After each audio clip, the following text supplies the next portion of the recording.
12 kilogram steam per kilogram biomass, and then fuel, oil, coal, biomass, normal cubic meter per kilogram of fuel, and normal cubic meter, a huge difference. And that's where what we discussed, if you convert a boiler from one fuel to another fuel, then and these figures, it's rules and ton, but it gives you a very good indication. If you talk to a customer, and the customer says, oh, I have got this boiler, but now this fuel is 2.7 kilogram fuel per hour. With this high calorific value fuel, I need 2.2 ton of fuel per hour. If I have a boiler efficiency at 80%, let's say we don't have 80, so I put 70% efficiency and then see what happens.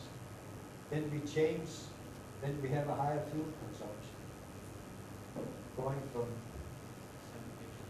we put in air preheat, or we put in economizer, so we increase the system efficiency and then we reduce the fuel consumption. Here we can see how much. Then the combustion technology, what kind of technology are we talking about, and what kind of fuel? Because what I'm going to look at now is how much fuel can we burn, what different types of fuel can we burn on what different types of technologies. And here, looking at coal, then the great heat load in kilocalories per square meter per hour, inclined grade and a chain grade. Typical technologies for coal, and for the inclined grade, again, depending on what type of coal, is it a low calorific value, is it lignin or bituminous coal, but here between 0.7 and 1.3 million kilocalories per square meter. Converting it to kilowatt, and we talk about almost 1.4 megawatt per square meter. And on the chain grade, more or less the same.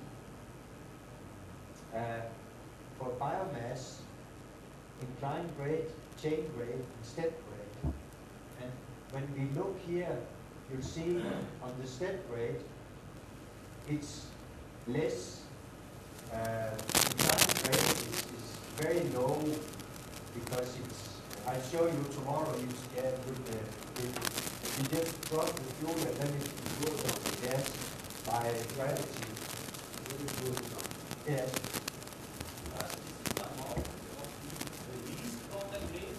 That's yeah. It's the fuel energy that you can burn.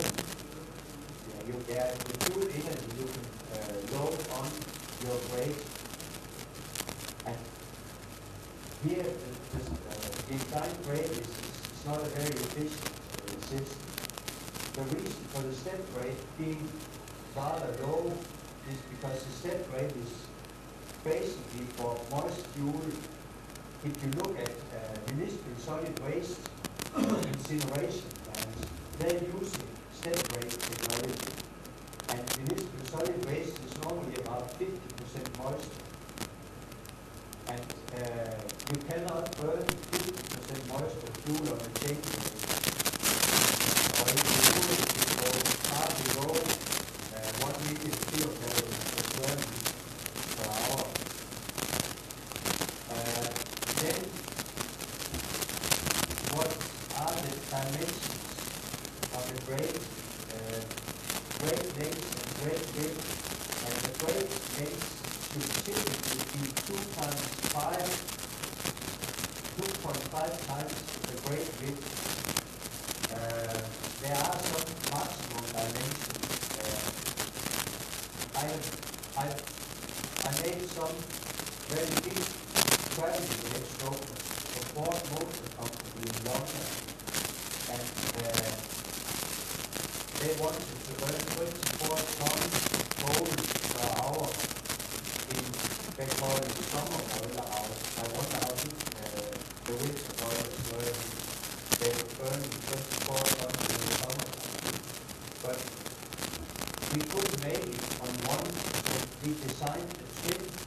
So you have two big traveling grade stokers connected in the middle and put into the same boiler, a twin grade. This is one way of designing it. You could put up two chain grades and then get the meat at the middle and then make a special arrangement, but you would still need two gearboxes. And then you mirror the grades in the center line. If we talk about this 10-ton boiler, then we need 2.8 ton biomass per hour. That gives 8.3 square meter with low LCV fuel. The great heat load must be reduced. So you have to choose when we talk about here, is it low calorific value or higher calorific value? If it's a low calorific value, then you have to choose the lower one, allow for more space for the heat. Then moving to the furnace, how much heat can I release in my furnace? That depends very much on the fuel.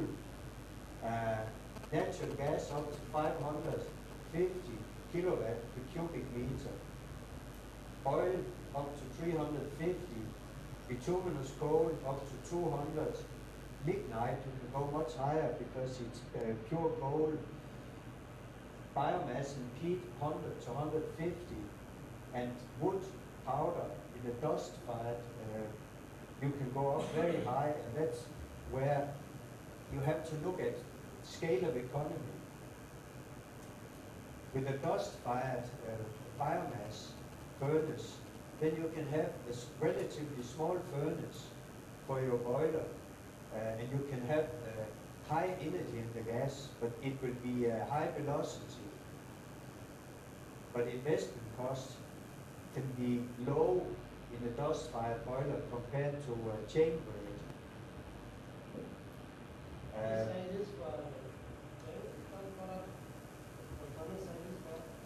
Yeah, yes, 350 kilowatt per cubic meter for a dust-fired boiler.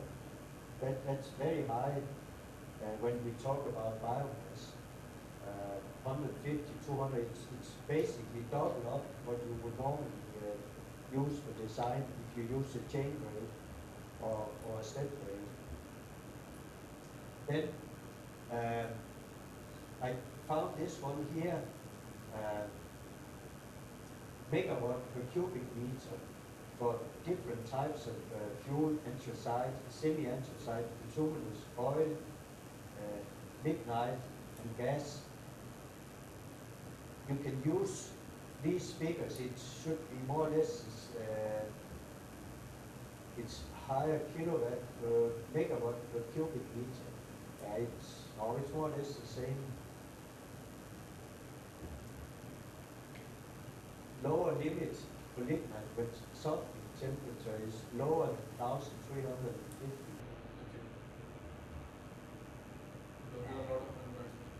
If you have a lot of unburns, then I think the speed of your grade is too fast. I have seen a dust burner, I've seen ash from a dust burner here in Pakistan. It's white ash. If you have a lot of unburned carbon, pardon?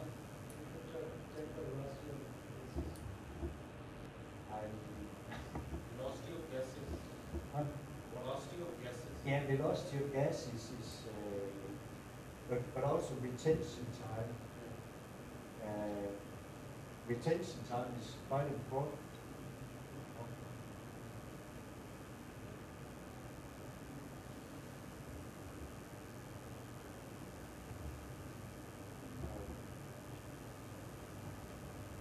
unburns